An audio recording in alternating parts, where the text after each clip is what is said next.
Before the Miranda decision, criminals and suspects were given few rights and were often presumed to be guilty. They were rarely informed of their rights upon arrest, and some were even beaten and held at gunpoint by police during an interrogation.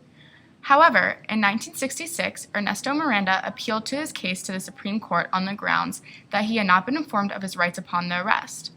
The decision in his favor led to the developments of the Miranda warning. This legal revolution has triggered significant reforms in the care and the treatment of the accused.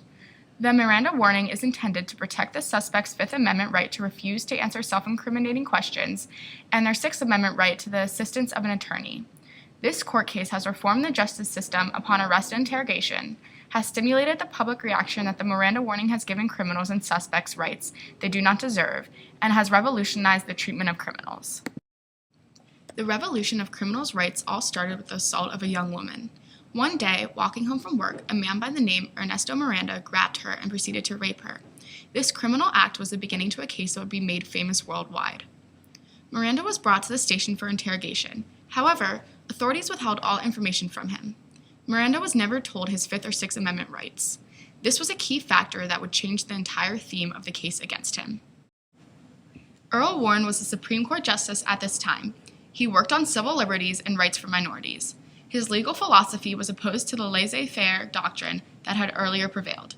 He had a realistic understanding of the debilitating effects of racial segregation. In 1939, he was on his way to campaign for the district attorney. During this time, his father was murdered, and since then, Warren vowed to pursue strict law enforcement. He was appointed to the Supreme Court by President Eisenhower. During his period as justice, he made many changes in the areas of race relations, criminal procedure, and legislative appointment. Miranda v. Arizona was one of his biggest cases. This case formed the now well-known Miranda rights.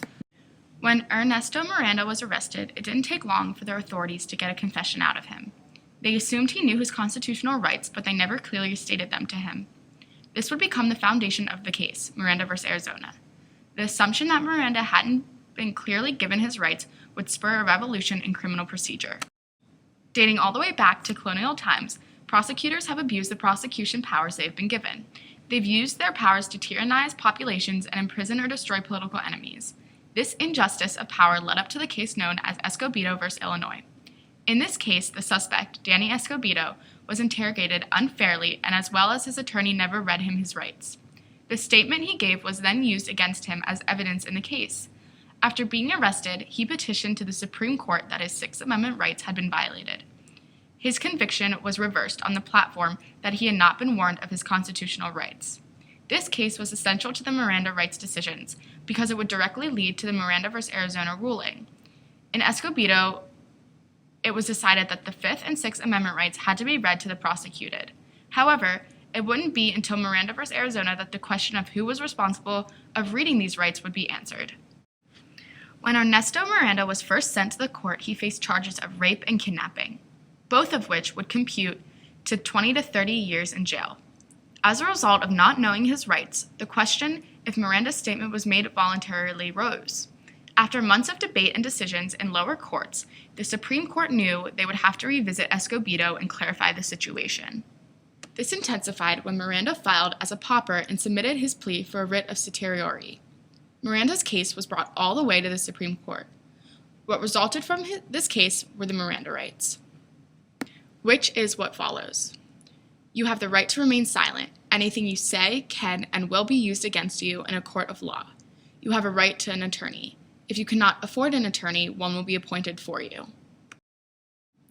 Miranda rights were created in 1966 as a result of the United States Supreme Court case of Miranda v. Arizona. The Miranda warning is intended to protect the suspect's Fifth Amendment right to refuse to answer self-incriminating questions.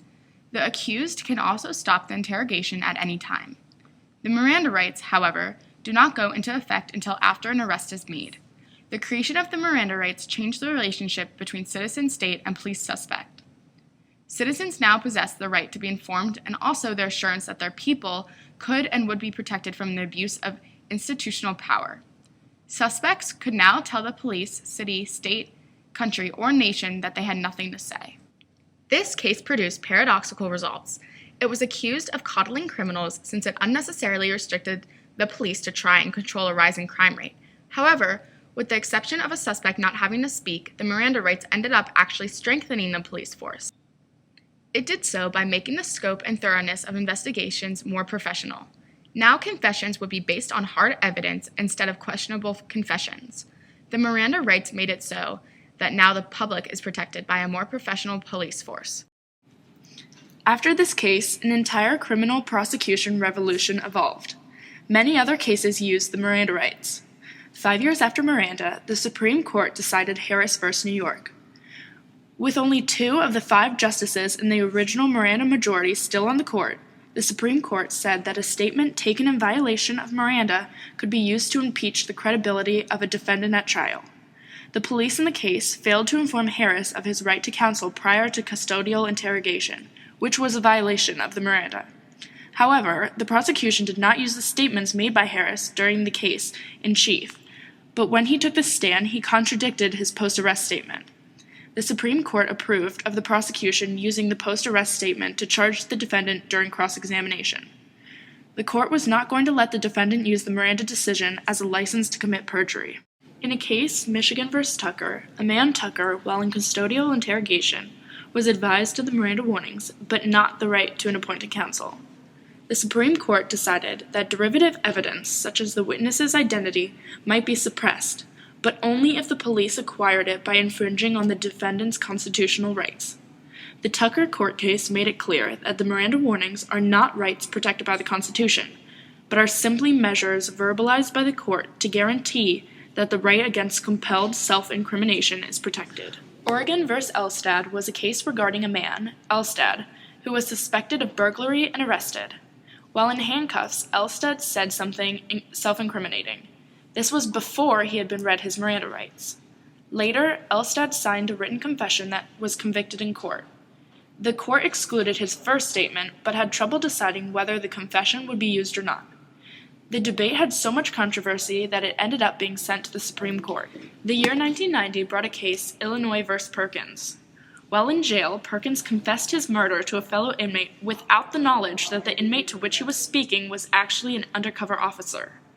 The question rose of whether the police violated Perkins' Miranda rights, since Perkins had no idea that he was under some sort of interrogation. It was decided in court that confessions are not an important part of interrogation, and that it had not been a violation of the Miranda rights. A most recent and well-known case, the case of Lisa Nowak, in 2007, presented the issue of questioning confessions. Lisa Nowak, a former astronaut, drove 1,000 miles to assault a woman, Colleen Shipman, who liked the same pilot as Lisa. Colleen was attacked with pepper spray, but managed to get away. It was a dicey case, and the judge of it, Judge Mark L. Lubit, decided to throw away Lisa's comments made in a 6-hour interrogation since she claimed she had not been read her Miranda rights. Miranda v. Arizona has reformed the justice system upon arrest and interrogation. Miranda rights have stimulated the public reaction that the Miranda warning has given criminals and suspects rights they do not deserve. Finally, it has revolutionized the treatment of criminals. Without this case, criminals' Fifth and Sixth Amendment rights would not be clear, and the treatment of criminals would not be fair. This case has revolutionized modern interrogation and casework.